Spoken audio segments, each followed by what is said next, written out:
Continuando o nosso estudo aqui do capítulo 10, neste tópico 3, nós vamos estudar os fatores que afetam as reações SN2. Para que a aula não fique muito longa, nós vamos dividir em duas partes.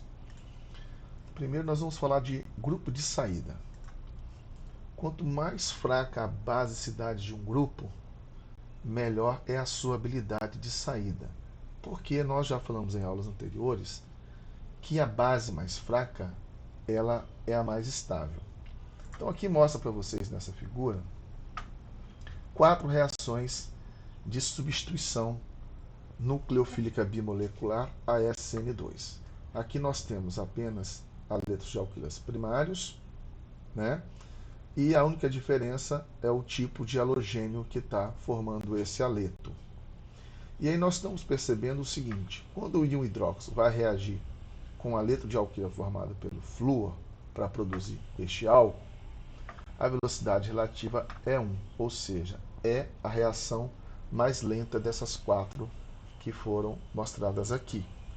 Então, as outras velocidades colocadas aqui nessa figura estão relacionadas comparativamente com essa reação de baixo, que é a mais lenta. Então, o aleto de alquila que gera uma reação SN2 mais rápida é essa formada quando o aleto é o iodeto. Então, o hidróxido, quando substitui o iodeto, essa reação é bem mais rápida, numa velocidade relativa de 30.000 vezes mais rápida, se comparada com essa reação aqui, onde o fluoreto é que forma o meu aleto de alquila. Bom, quando você troca o seu aleto de alquila e coloca um bromo, você tem uma taxa de velocidade relativa de 10.000 vezes comparado aqui com o flúor, e quando é o cloreto é 200 vezes mais rápido do que com o flúor. Ou seja, as reações mais rápidas seria quando você tem o iodeto e o brometo formando um aleto de alquila, apesar que quando tem o cloreto também essas reações podem ocorrer.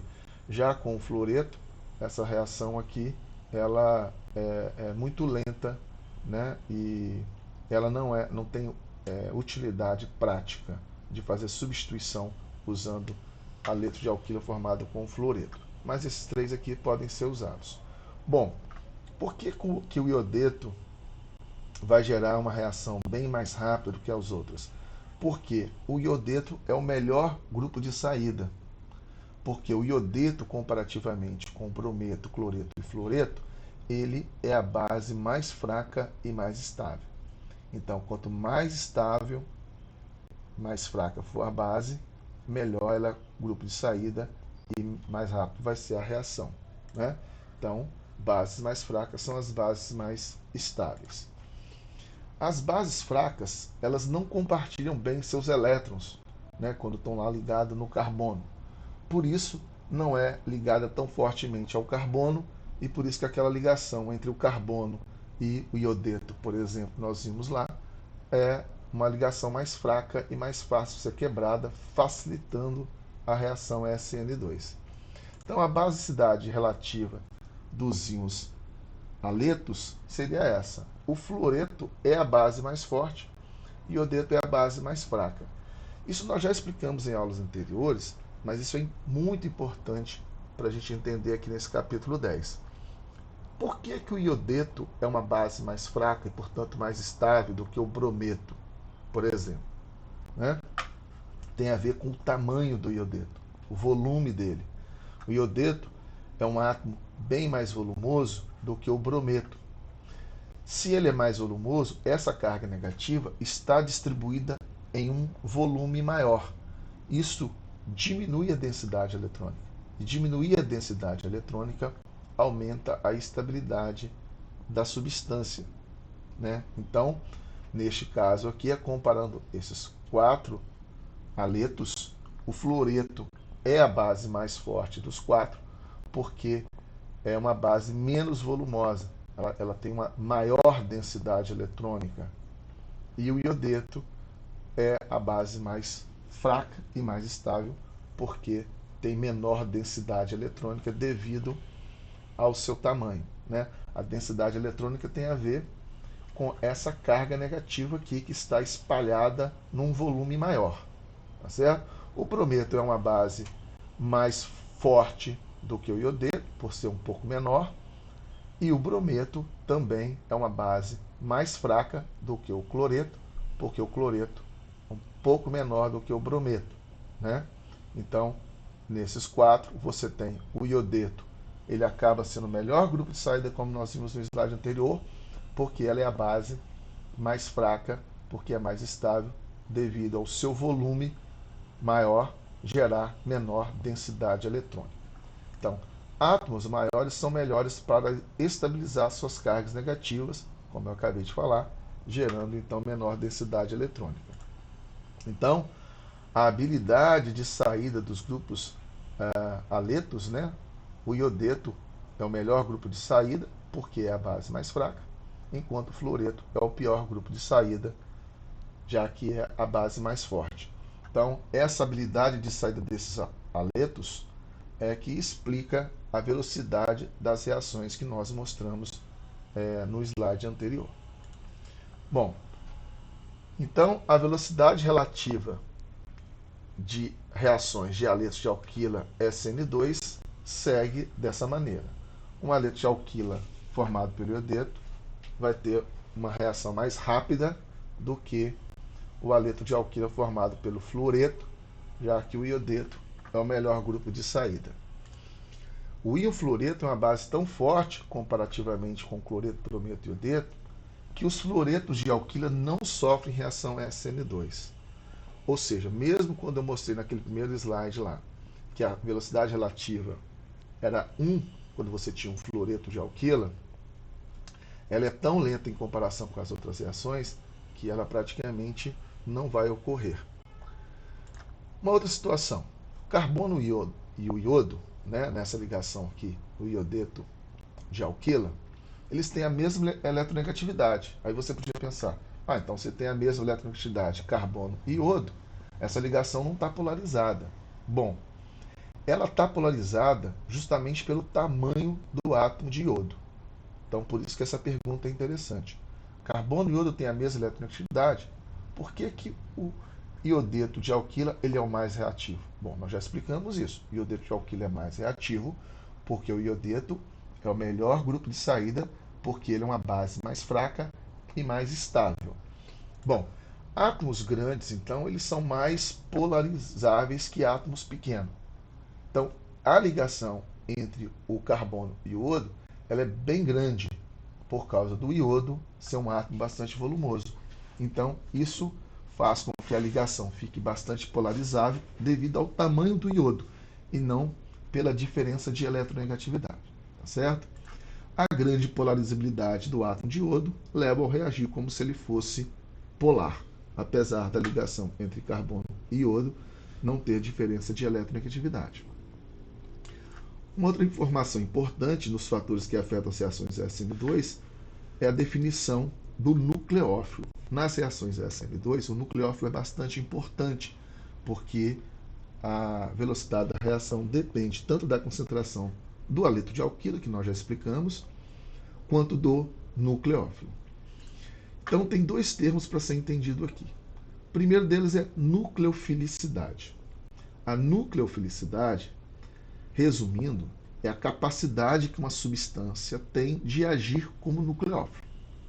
Um bom nucleófilo vai fazer com que a reação SN2 seja uma reação mais rápida. Então, a nucleofilicidade é a medida da rapidez, dada pela constante da velocidade K, que nós explicamos na aula anterior, né, com uma substância, ou seja, a capacidade que tem o nucleófilo de atacar o átomo deficiente em elétrons, que no nosso exemplo aqui, o átomo deficiente em elétron é o carbono que está ligado no halogênio, que tem carga parcialmente positiva.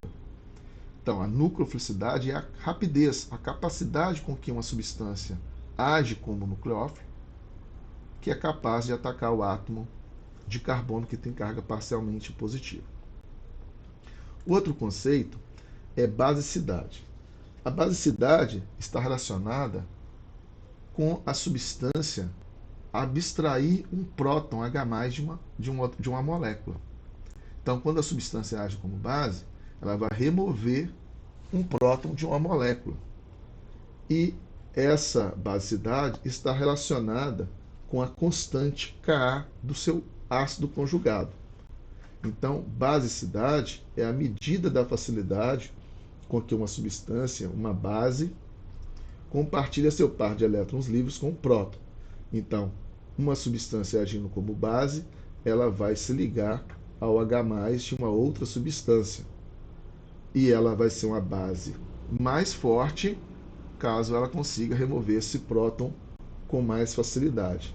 E para a gente determinar se uma base é forte ou não, nós podemos analisar o Ka do ácido conjugado dessa base.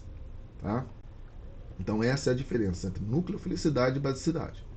Nucleofilicidade tem a ver com a velocidade que uma substância age como nucleófilo em reação de substituição. Né? Já a basicidade tem a ver com a capacidade que a substância tem de agir como base, removendo um próton de uma substância. Quando comparamos moléculas com o mesmo átomo que ataca, por exemplo, aqui, nós temos a água e a base conjugada da água é o íon hidróxido, ou seja, quando a água perde H+, gera essa base conjugada. Então você percebe que o hidróxido é uma base mais forte do que a água e, portanto, é o melhor nucleófilo. Geralmente, né, o melhor nucleófilo é uma base mais forte, mas isso só é correto quando nós temos uma reação em um meio que não exista um solvente prótico, que é o que nós vamos explicar mais à frente e na próxima aula também. Tá? Isso é importante, saber o solvente que está ocorrendo na reação. Mas, se a reação ocorre em meio gasoso ou na ausência de um solvente prótico, a base mais forte sempre vai ser um melhor nucleófilo. Tá? E aqui você só tem a comparação assim, né? A água comparando com a sua base conjugada. Então, a base conjugada da água, por ela ter carga, ela é uma base mais forte do que a água. Aqui embaixo você tem o metanol. Quando ele perde o H+, forma o íon metóxido. Esse íon metóxido é uma base mais forte e um melhor nucleófilo do que o metanol. Aqui nós temos a amônia, que é uma base fraca, um nucleófilo ruim, mas quando ela perde H+, ela gera o íon amideto. Esse amideto aqui é uma base extremamente forte e um excelente nucleófilo. E se você tiver uma amina qualquer, quando ela perder este H+, vai gerar este ânion e também vai ser uma base bastante forte. Ou seja, as espécies com carga são bases mais fortes do que as suas moléculas neutras que são o ácido conjugado delas. Né? Aqui você tem um par ácido e base conjugada. Então, quando a espécie tem carga, ela é uma base mais forte e o melhor nucleófilo quando comparada com as moléculas neutras.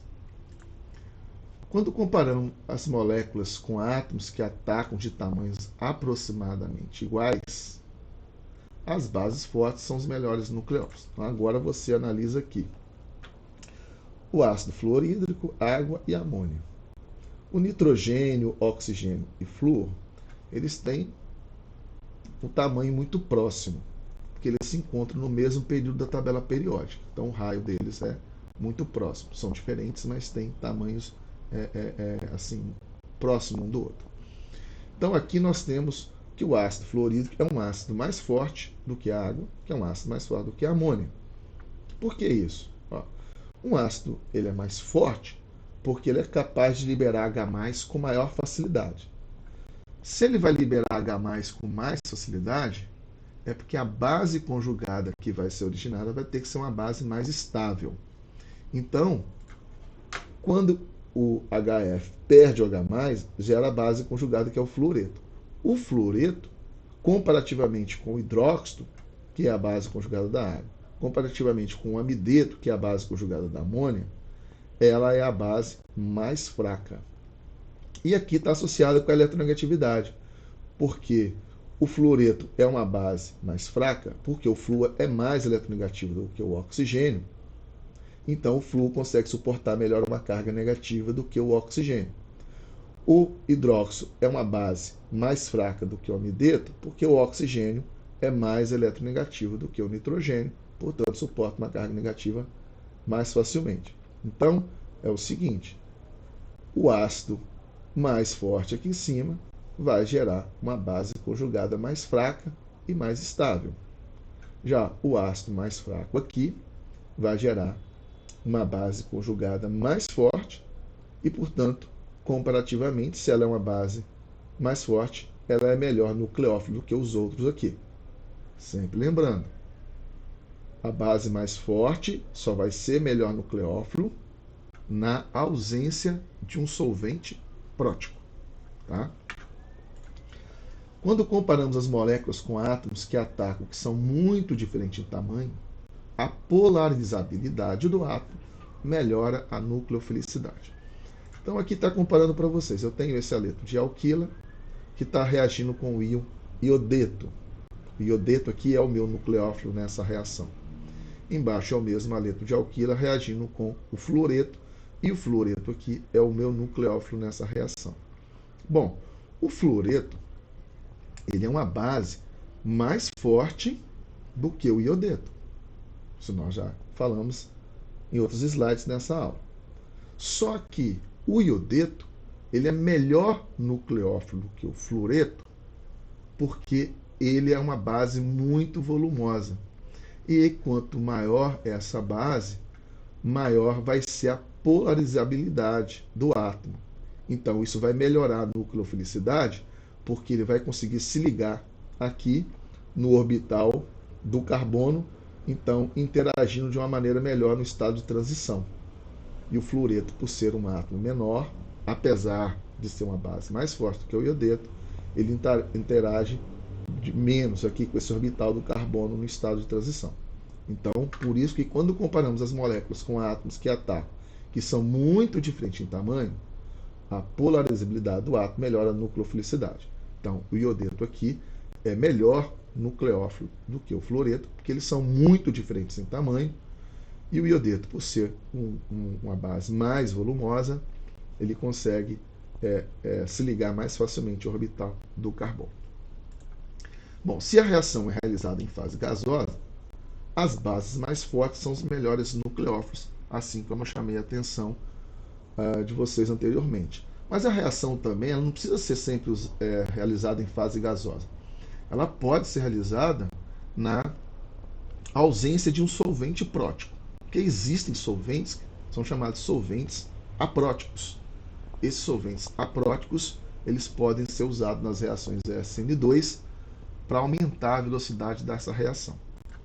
Mas se um solvente prótico é usado, a relação entre basicidade e nucleofilicidade se torna invertida, ou seja, na ausência de um solvente prótico,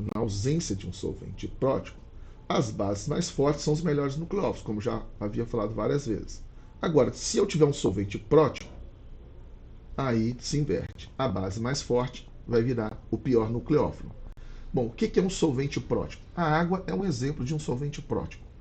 Um solvente prótico deve ter um hidrogênio ligado a um átomo muito eletronegativo, como oxigênio e nitrogênio. Então, se você tem um solvente que tem hidrogênio ligado no oxigênio, como água, como um álcool, como um ácido carboxílico, esse solvente é prótico. Se tiver hidrogênio ligado no nitrogênio, como amina e amidas, aí você tem um solvente prótico também. Tá? Solventes apróticos, por exemplo, a acetona é um solvente aprótico, porque a acetona não tem hidrogênio ligado no oxigênio, correto? Um éter é um solvente aprótico, porque o éter não tem hidrogênio ligado no oxigênio. Bom, então para analisar essas duas frases que foram colocadas aqui, apareceu esse esquema. Esse esquema para você entender assim. Olha, aumento da basicidade. O fluoreto é uma base mais forte do que o cloreto, que é uma base mais forte do que o brometo, que é uma base mais forte do que o iodeto. Como já explicado, O iodeto é a base mais fraca, porque ele é mais volumoso e, portanto, tem menor densidade eletrônica, né? E o fluoreto é a base mais forte desses quatro, porque ele é um átomo menos volumoso, portanto, tem uma densidade eletrônica maior. Então, se o solvente for aprótico, ou a reação ocorrer em fase gasosa, a base mais forte vai ser o melhor nucleófilo e a base mais fraca vai ser o pior nucleófilo. Tá? Agora, se nós tivermos solvente prótico, água, etanol, por exemplo, a base mais forte vai ser o pior nucleófilo e a base mais fraca vai ser o melhor nucleófilo na presença de um solvente prótico. Nós vamos voltar a falar sobre isso na próxima aula para ficar mais claro, mas isso é muito importante que vocês entendam, certo? Então terminamos essa aula aqui e até a próxima aula.